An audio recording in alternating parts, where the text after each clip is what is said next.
Welcome to the Father on Purpose podcast, featuring author and ministry leader Kent Evans and business executive and military veteran Lawson Brown. This is a show for you, Dad. You want to be a godly and intentional father. Unfortunately, you've turned to these two knuckleheads for help. Let us know how that works out for you. Before we begin, remember this: you are not a father on accident. So go be a father on purpose. Please welcome your hosts, Kent and Lawson. I heard a dad recently say this. He said, "You always know when you're doing something for the first time, but you never know when you're doing something for the last time." Whoa, that's heavy. Let's talk about that on today's show. Before we do, remember, Dad, we look at every week as an important week. Every week, every 7-day event is an important 7-day event. And so we built a newsletter to help you approach your week on Mondays like a mountain climber who's going to take the hill that week. And we want to help you take it. It's called Mountain Monday. It's completely free. It comes in your email inbox. It includes a devotional. It gives you a synopsis of our latest podcast episode, our latest blog posts, some snappy quotes, some information about other opportunities you can dive into. It's totally free. Over 20,000 dads subscribe. Why don't you go subscribe? Join us at manhoodjourney.org. You can click a button, subscribe to the newsletter, and then every Monday morning, we'll kick off your week with some biblical wisdom, some encouragement, and some fun.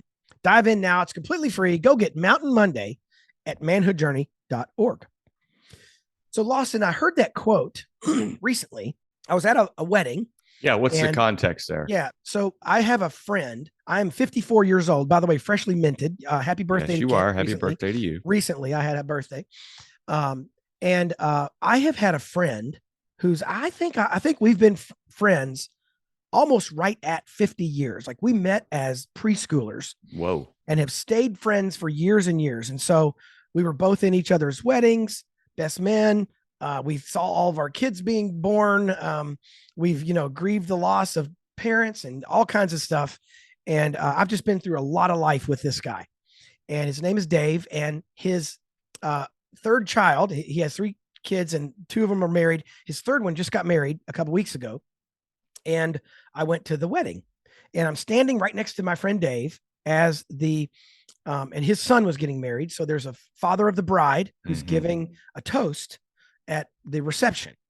And he was super articulate, really very spiritual toast. Like he was just praising God. And it was awesome. Like I was at church for a while. And his son spoke and gave a toast that was also amazing. So like, it was really a blast. Like, really enjoyed my time. But as the dad spoke, he was giving some biblical charge to the new couple, his daughter and his new son-in-law.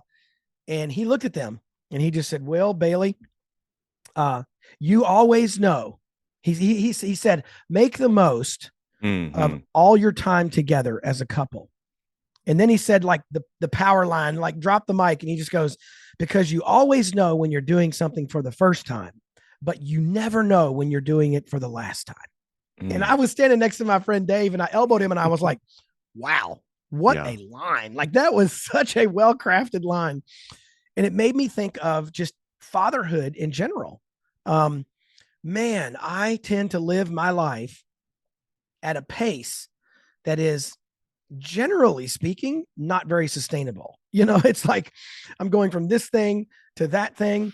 I have hopped on Zoom calls in the last few weeks with that had been planned for weeks, like 2-3 weeks prior, but it's with someone I didn't know very well.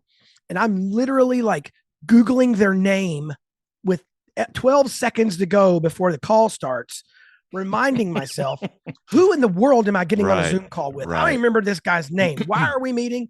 That's not a very healthy and sustainable way to live. I did have one not long ago, within the last month. I had one where I hopped on it and I was like 45 seconds in, just making small talk before I could mentally register who I was talking to and why we were meeting. Like, Oh, wow. That's not good, that dude. is not good, man. That is not good. And so I just tend to live my life at that pace. And so I'm learning in my 50s about how to have more slow down. My wife has always been super amazing at Sabbath rest. Like we schedule, boy, next to nothing on a Sunday. Sundays, if we have 52 Sundays a year, I'll bet you 47 of them we have not one thing scheduled on those Sundays. She has been a doggedly determined to keep this Sabbath holy in our house and has done an amazing job of that. And so I've learned a lot about slowing down, but it's not my main thing. But I was reminded at that wedding that we don't ever know when we're doing something for the last time. We just don't know. How long ago was that wedding? Just curious. Oh, just a few weeks. Okay. At the time of this recording, it was real. But recent. That sounds like one of those kinds of things that's just going to stick with you, because it was a super meaningful way to summarize the thought of make the most of your time because you never know. And, the Bible references thoughts like that throughout it.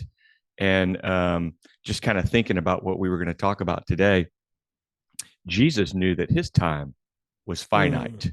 He knew before he began the ministry or as a teen, even, like he came here knowing the timeline, and he made the most of every opportunity by being present with every person and group that he was with. And I was recently at a place where cell phones were not allowed. And so you can say where you were. Are you going to tell everybody where you were, or can I not? It was a bucket list. I got to go to the Masters early practice round on Tuesday. And it was everything that I hoped for, like just being at Augusta, all that. So fantastic. It was a gift of a trip, and I was super, super thankful. But it was really noticeable that not a single person had a device with them, and how all of us were like talking and looking around, and not rushing from place to place to place, because while on the phone talking or while looking at, your phone while you're walking to get directions. And it was a refreshing pause. Like my phone was way in, way out in the parking lot, and you can't leave. You can't leave. If you leave, you can't come back in, kind of thing. So nobody was going to check their phone and come back in. And it was like, this is how we ought to spend our time more often. Taking a personal pause and a personal time out. You talk about feeling so rushed that you jump from one thing to the next, and while in the next thing, you're trying to figure out, what is it I'm doing? Like that is you're cramming too much in, and you're not alone. A lot of people do that. I'm guilty as well. I'm coming off a stretch here where, we're recording today where I do actually have a little bit of a time, and I just cherish this quiet kind of morning and getting to talk to you and getting to think about some of this stuff and pray through it.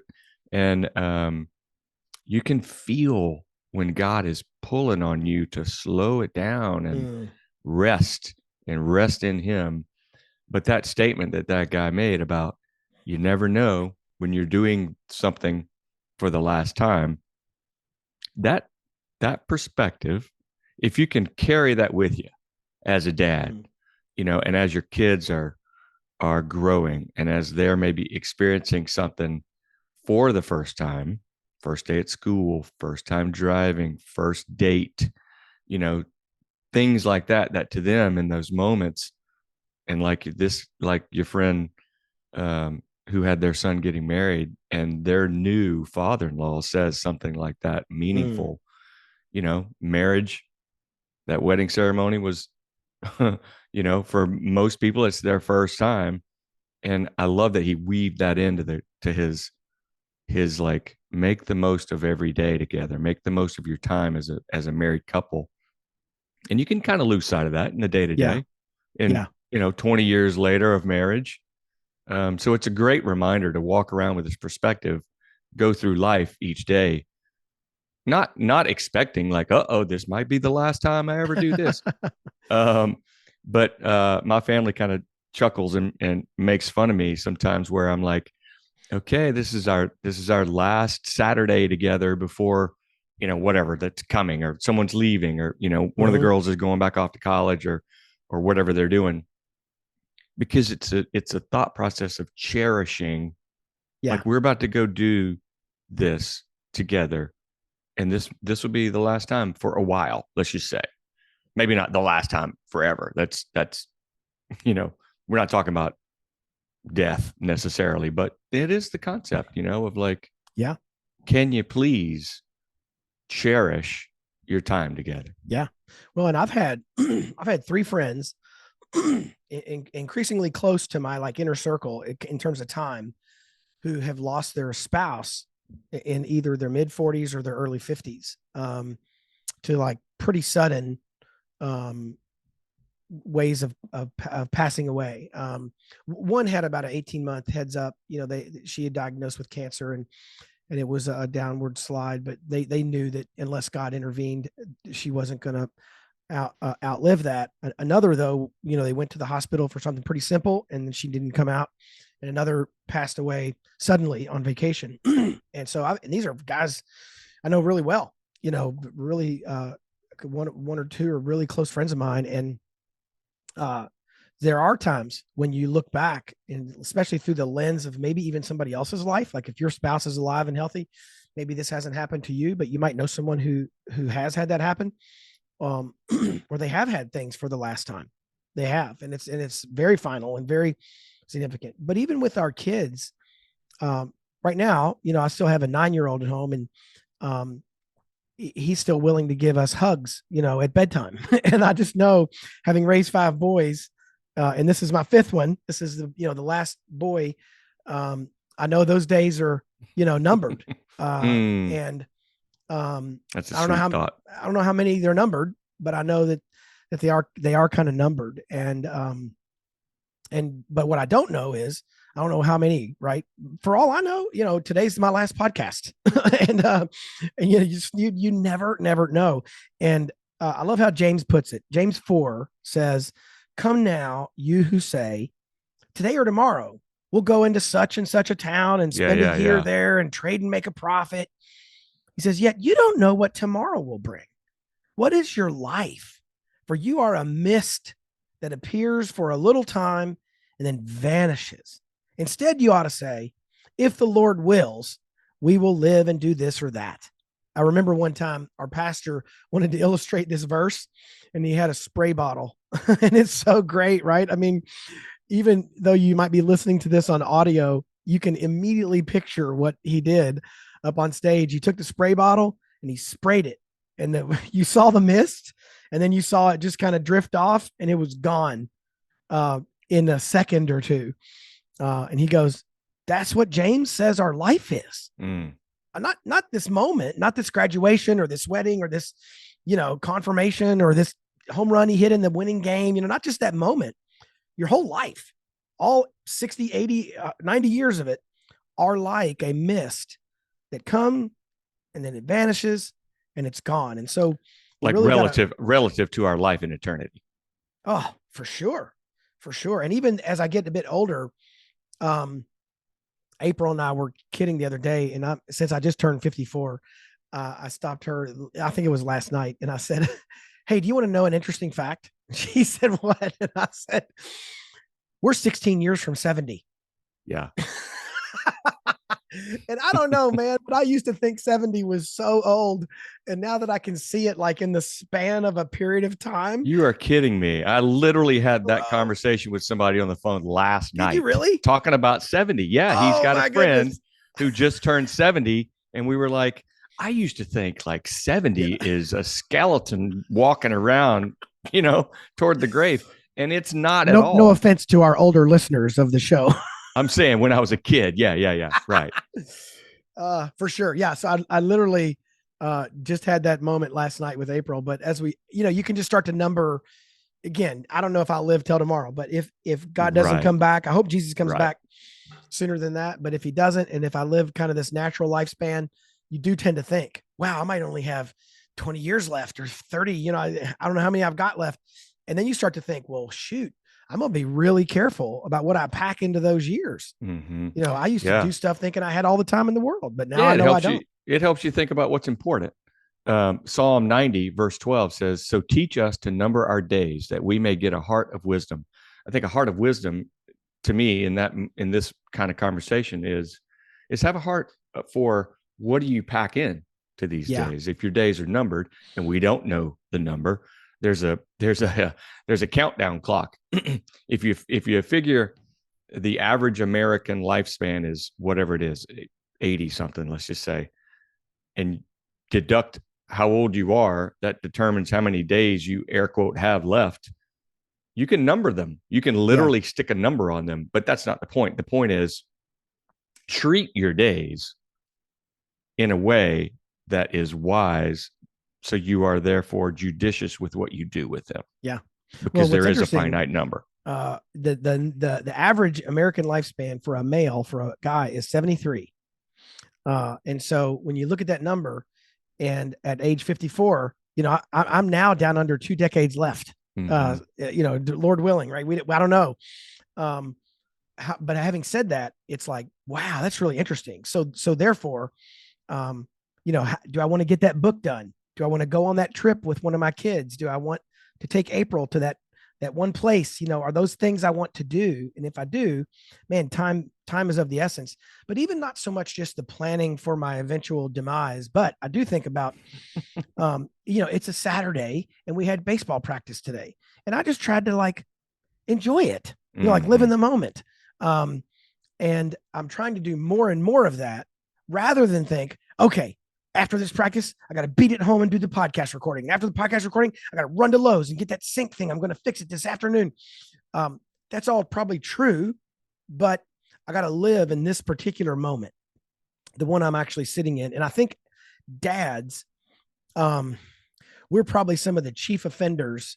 I know my wife has told me before that even sometimes my boys will confide in me that the way that I rush them out of the house, or the way that I'm moving, the pace I'm moving at, can make them feel anxious and can make them feel uncertain and too hurried, and nervous. And like, wow, it's kind of like the last thing I want to do as a dad is add anxiety and tension and nervousness to my family. But I do. And thankfully I've got a godly wife, and she's willing to tell me those kind of things and be honest with me. And that's why maybe partly the reason that speech at the wedding struck me so hard is because I know it's an area where I need to grow. I really need to grow in the area of thinking, man, if this is the last time I do thing X, if it's the last time I record a podcast with Lawson, if it's the last time I have dinner with my wife, if it's the last time I coach a sport at our, you know, little league, what would I want that last time to be marked by? You know, what would I want them to go, gosh, this happened. A friend of mine passed away 3 or 4 weeks ago. Can't remember the exact day, but he was a missionary. He was a Bible teacher, scholar, and he passed away while teaching a Bible lesson at our church. Not up on the big stage, but he was doing a small group, and he died teaching God's word. And I'll bet you, I mean, even though he was a lot younger than I think he wanted to be when he passed away, I'll bet you if you asked him, hey, Tony, what would you like to be doing when you pass away? Wow. Teaching God's word would have been on the short list of things that he would have said, man, wouldn't it be cool if I could die while I'm teaching a Bible lesson? And sure enough, that's what happened. Not that anyone's glad that he's gone, but man, wouldn't it be amazing if the thing that we're doing when we pass away is something that honors God, is inside our sweet spot, you know, we love doing? Wouldn't that be something like, I don't want to pass away while like mowing the grass or while like taking out the garbage. You know, it might happen, but man, I'd much rather pass away while giving a speech or writing a book, or actually I would love to pass away while hanging out with my wife, even though I don't want to traumatize her. My favorite thing to do in life is to spend time with April, for sure. And so that would be ideal. But I think wrestling with our mortality helps us encapsulate moments a little better.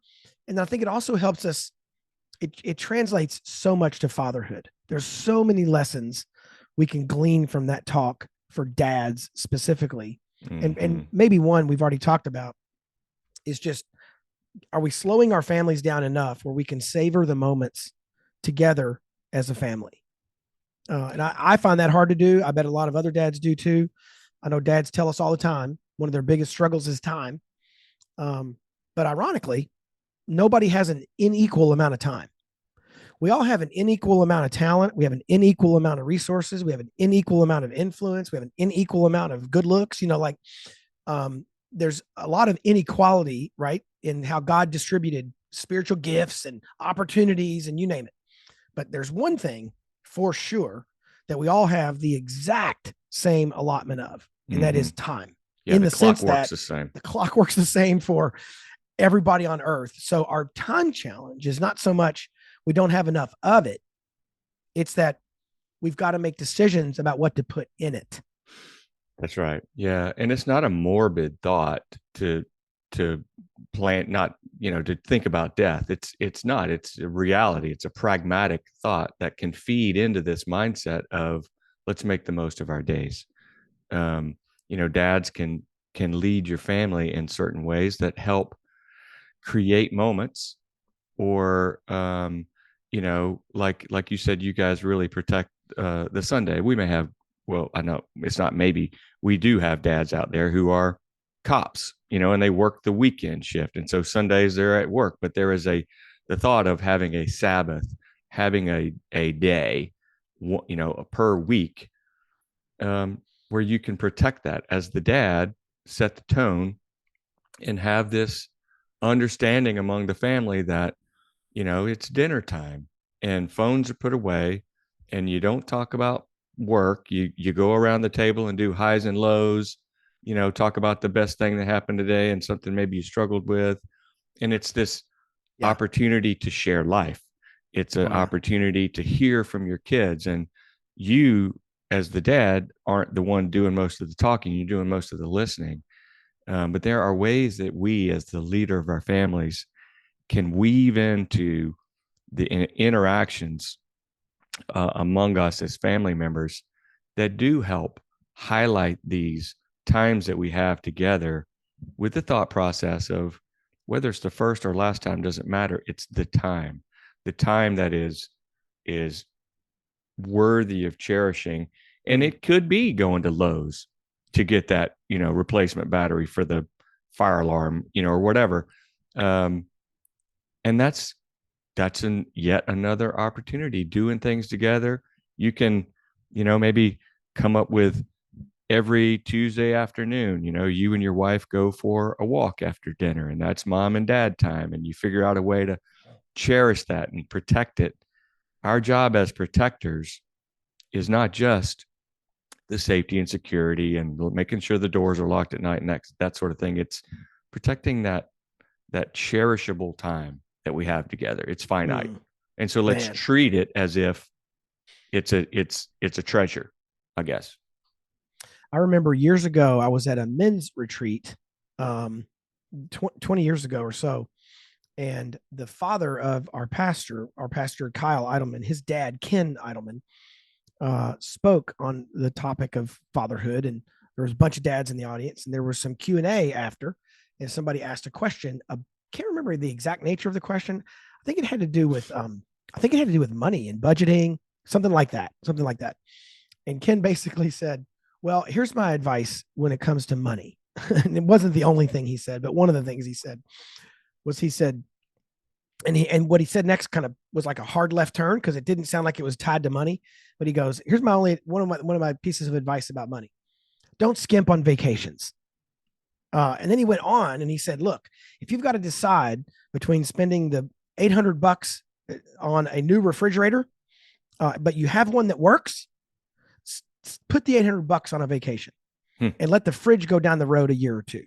And he went on to describe what happens in the fabric of our families when we spend quality time together. Now, we may not all have time for vacation or have, money to go somewhere exotic. But he was saying, even if you're just camping out, I mean, we've not done this very often, but there's been a time or two we've camped out in our yard. Like we've done things around the house. We've gone to we've gone super. We went camping last year, and I'm not a big camper, but we went camping last year, just 45 minutes up the road at Country Lake, and it cost us next to nothing. Just some supplies, and you go out there, and so there's ways to do it on the cheap. But he was basically saying when we take that time, we get out of our normal routine, we get out of the regularity of the pace of life and the schedules and the school and all that, and we just spend some time together as a family. It creates a marker in our family life that is like it's almost like a memory stone that Israel would have used. They pile up the stones and say, hey, let's remember this is where God led us across the Jordan. There's like these markers that they had in their history. And Ken was just reinforcing that time, quality time, focus time, time away, time in a vacating kind of sense at some level, whatever you can afford, is more important than better stuff, better car, better fridge, better, more up-to-date lawnmower, or whatever you might need. If you can kick that stuff down the road, kick it down the road and go create the memories. Man. And that's the point, right? We've done that a lot, where we've literally had the choice between, and we've lived several years on some pretty tight budgets, right? I mean, I run a nonprofit, so I'm not like, I'm not out flying on private jets. And so, but April has been super creative, very clever, and we've done a number of family vacations, and we've done some lavish ones. I remember when we got some money from an inheritance, we took a big chunk of it, went on a really big vacation that we could never have afforded with our own cash, and we don't regret that for a minute. We don't regret that. It could have bought a new minivan, but we don't regret that for a minute that we went and did that. And it was really due to some of that input we got early from guys like Ken, who just said, hey, man, one of the ways you make the most of every opportunity is by creating some away time for your family. Yeah, it's the time together. It's not the things you share. When you were telling that story about camping out in the yard, I remember building forts inside downstairs, turn the sofa on its side and use the sofa cushions and throw blankets over the top. And when the girls were little, spend the night in there, and like, it was not a good night's sleep, but sleeping on the floor, and having them roll around and kick you the little foot in the face in the middle of the night.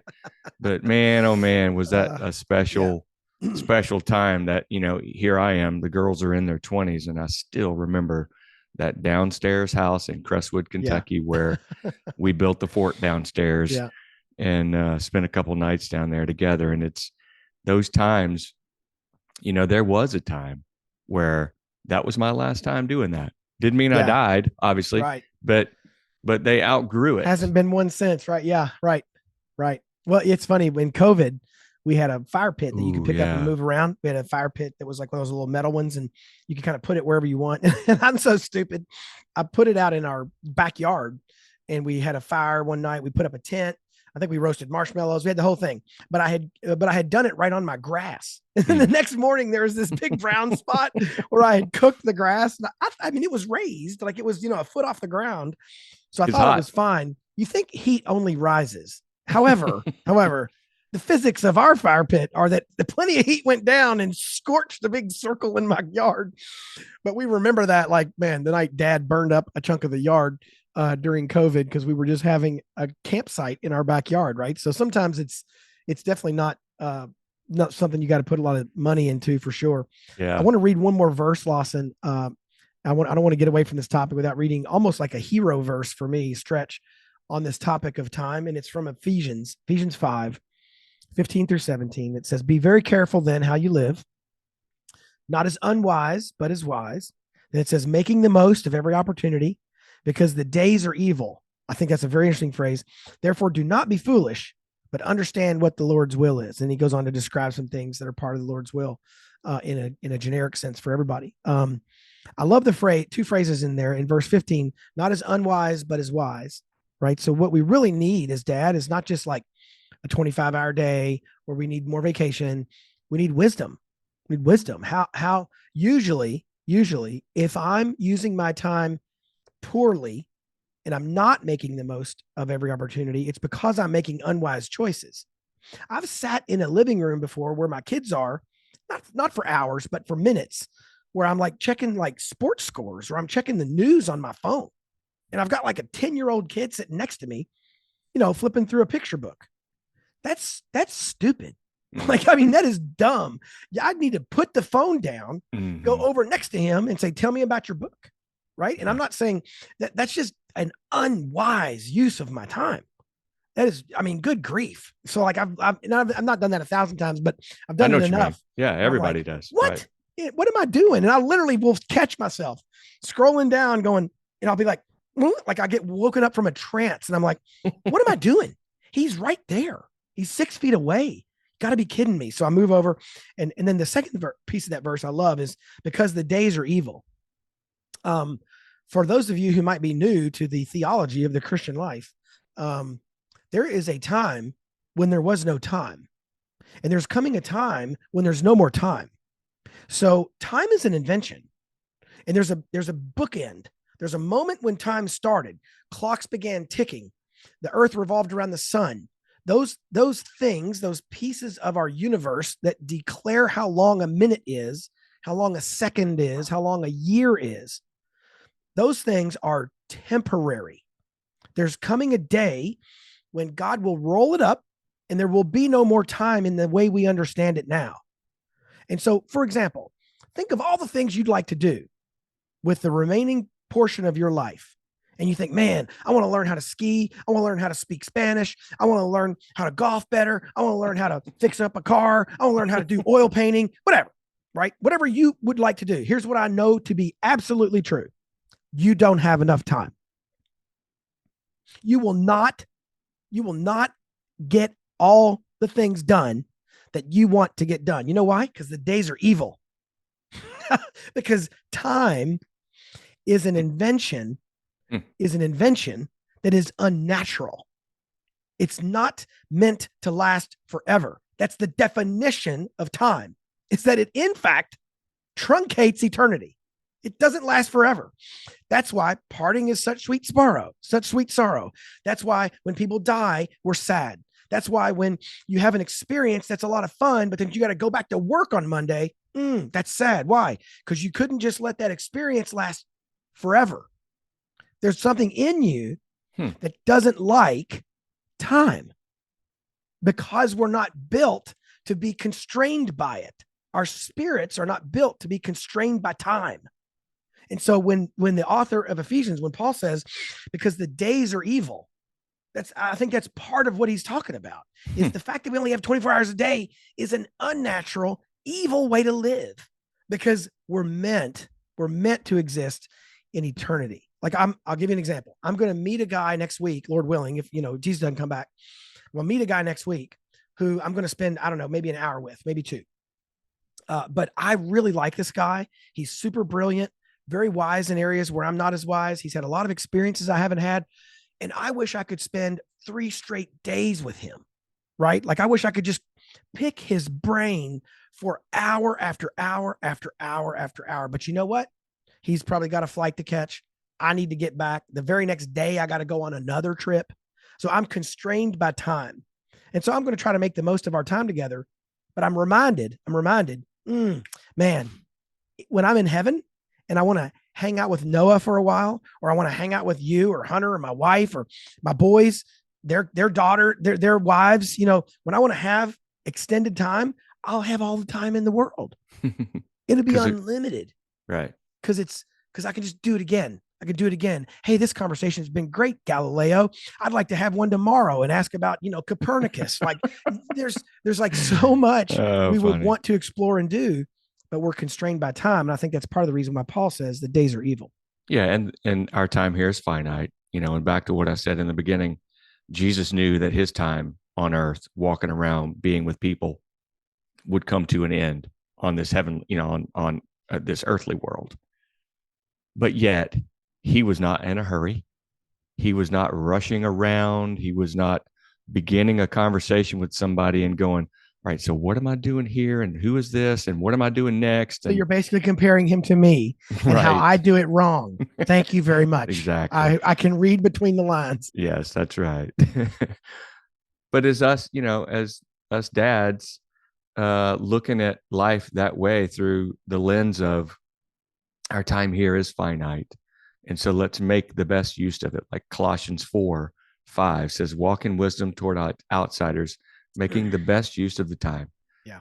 Walk in wisdom also with our little girl or with our sons and with our wives. And when we are together as a family for dinner, make the most of that time and be present. Wherever Jesus went, he was right there with that person, and they were the focus of his attention, and he made the best use of that time. So let's, as dads, remember that as we go about our day to day with our family. Take care, guys. Hey, Dad, thank you for listening to today's show. If you found this episode helpful, remember you can get all the content and show notes at manhoodjourney.org/podcast. And if you really liked it, please consider doing 3 things. Number 1, share this podcast with someone. You can hit the share button in your app, wherever you listen to podcasts, or just call a person up and tell them to listen in. Number 2, subscribe to this podcast so you get episodes automatically. That helps us as well to help dads find the show. You can do that through your favorite listening app, whatever that is. And finally, review this podcast. Leave us a review, good or bad, wherever you listen. Those reviews also help other dads find the show. You can always learn more about what we're up to at manhoodjourney.org or fatheronpurpose.org. We will see you next week.